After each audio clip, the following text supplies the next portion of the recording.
Agradezco el poder hablar con ustedes una vez más, pero les advierto que no tengo PowerPoint y ese puede ser un problema porque puede requerir que ustedes tengan que prestar aún mayor atención, lo cual solo nos abre el apetito más. O sea que creo que el hablar antes del almuerzo, como dijo John, esto va a empeorar la situación de hambre que tengan.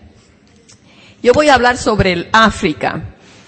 Acción Internacional viene trabajando, ustedes saben que su trabajo se inició en Latinoamérica, son en la que trabajó más de 30 años antes de empezar su trabajo en el África.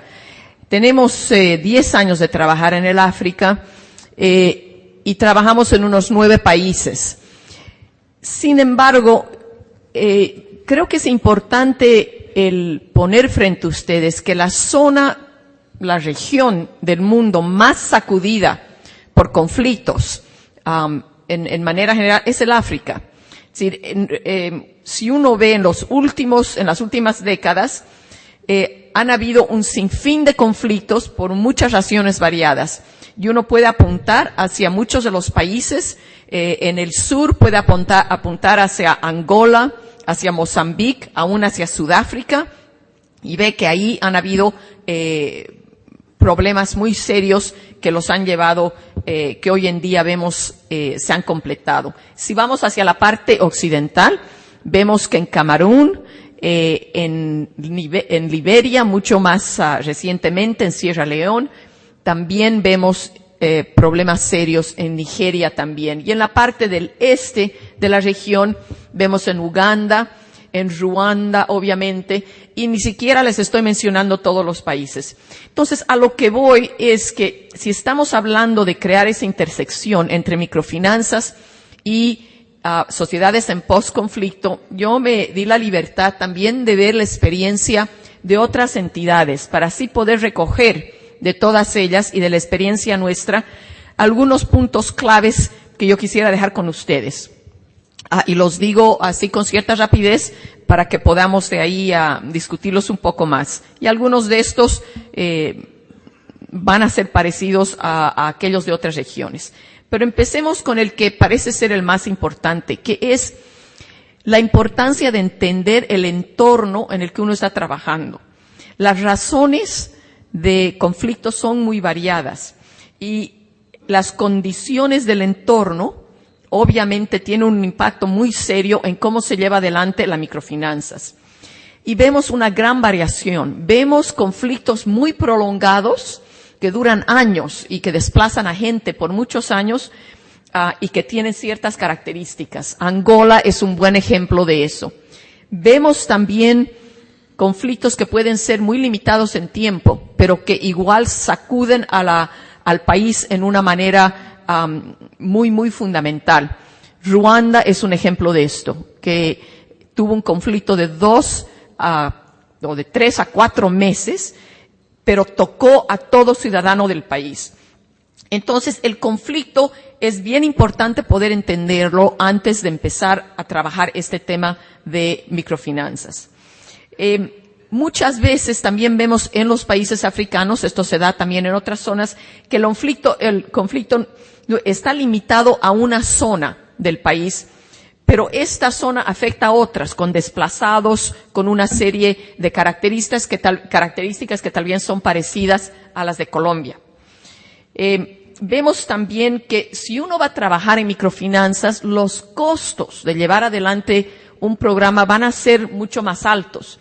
Temas que tienen que ver con seguridad, temas que tienen que ver con el hecho de que hay pocos recursos humanos en países que están saliendo de conflicto, el desplazamiento en sí, todos estos son importantes a considerar.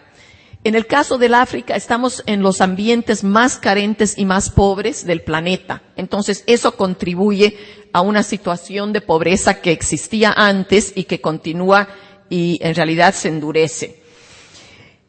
Una cosa que se aprende también es que en regiones de conflicto tienen que haber ciertas condiciones necesarias para poder trabajar en el área de microfinanzas. Una de ellas es un nivel de conflicto poco intenso, o sea, lo que se llama low intensity conflict, y esa fue la mejor traducción que le pude dar. Pero el poder trabajar hasta cierto nivel. Y el segundo es que hayan mercados abiertos, que se pueda tener algún intercambio en un mercado. Entonces, la conclusión de todo este primer punto es que se tiene que hacer un esfuerzo muy profundo para entender los detalles y todos los hilos que crean el conflicto en cada país. El segundo punto es el entender las actividades productivas de las personas que buscan la microempresa para trabajar. La incertidumbre lleva a que muchas personas busquen actividades de bajo riesgo, que sean actividades de baja inversión, que sean actividades que les da un retorno relativamente rápido. Muchas de ellas, por ejemplo, empiezan colectando leña y vendiéndola, o tratando de hacer algún pequeño comercio que sea muy rápido y que pueda moverse. Hacen carbón, o sea, intentan hacer cosas que llenen las necesidades básicas de la población antes de ir pensando en invertir. Por ejemplo, no se ponen a sembrar hasta que tengan un cierto nivel de estabilidad en su lugar. Interesantemente, evitan préstamos todo lo posible. Lo que buscan es ahorros a corto plazo. Y el manejo de los recursos que tiene el hogar o la unidad familiar se asimila a los cambios en las etapas del conflicto a medida que va cambiando. Entonces, esta flexibilidad que el microempresario tiene y que lo vemos en todos los países se lleva a cabo acá en una manera mucho más actual. Les voy a leer un comentario que hizo un microempresario en Ruanda. Dijo: inmediatamente después de la guerra, yo trabajé con una persona que regresó y que había venido de regreso de Uganda. Él tenía un carro y logró comprar bananas, plátanos en Uganda y venderlas aquí en Ruanda. Yo trabajé para él y con eso hice un poco de dinero y de ahí lo guardé y lo ahorré en una asociación. Yo ahorré mi dinero mientras que trabajaba por él y así logré ahorrar lo que necesitaba después para poder ir pensando en iniciar mi propia actividad productiva. Entonces vemos ahí